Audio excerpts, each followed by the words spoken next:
ప్రపంచ దేశాలలోని రాజ్యాంగాలన్నిటిలో చారిత్రాత్మకమైన ప్రజాస్వామిక రాజ్యాంగాన్ని బాబాసాహెబ్ డాక్టర్ బిఆర్ అంబేద్కర్ గారు ఈ భారతదేశ ప్రజలకు అందించడం నిజంగా అది అంబేద్కర్ గారు పెట్టిన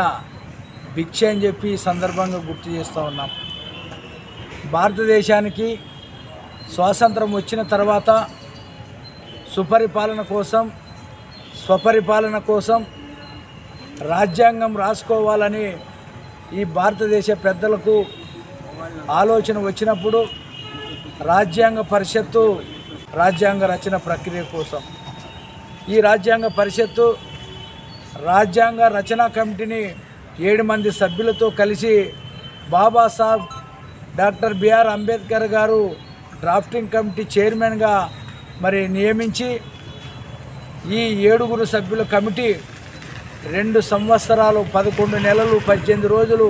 అహర్నిశలు శ్రమించి 1949 నవంబర్ 26న రాజ్యాంగ పరిషత్తుకు అప్పజెప్పితే రాజ్యాంగ పరిషత్తు 1949 నవంబర్ 26న ఆమోదించడం జరిగింది. మరి రాజ్యాంగ రచనా కమిటీలో 7 సభ్యులు నియామకం జరిగితే ఒకరు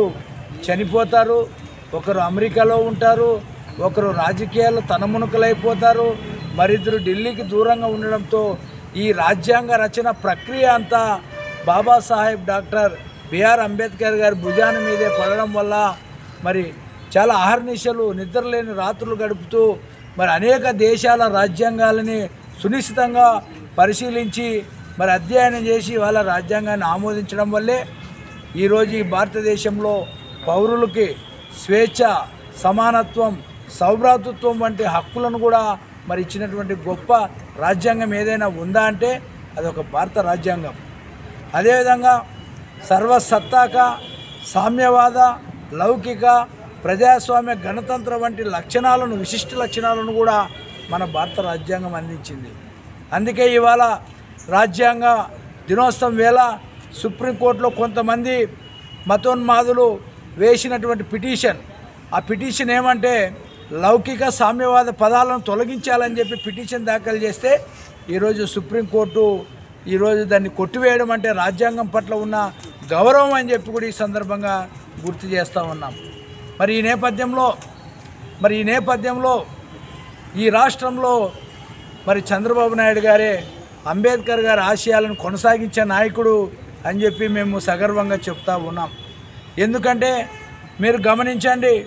చరిత్రలో మునుపెన్నడూ లేని విధంగా 2024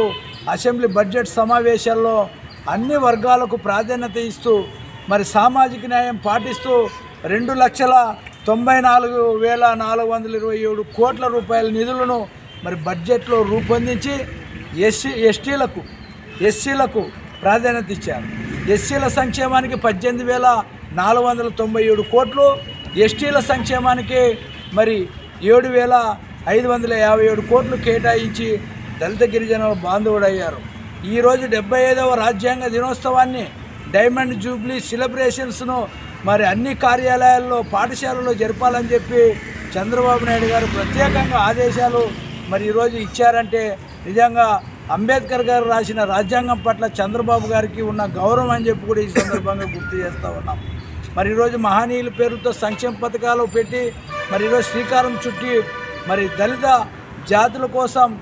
జస్టిస్ పున్నయ్య కమిషన్ నియమించి కూడా 42 సిఫారసులను అమలు చేసిన చరిత్ర చంద్రబాబు నాయుడుకు ఉంది.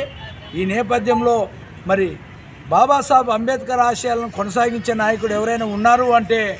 అదొక చంద్రబాబు నాయుడు గారు అని చెప్పి తెలియజేస్తూ ఈ రాష్ట్ర ప్రజలు అందరూ, అన్ని వర్గాలు, ప్రతి పౌరుడు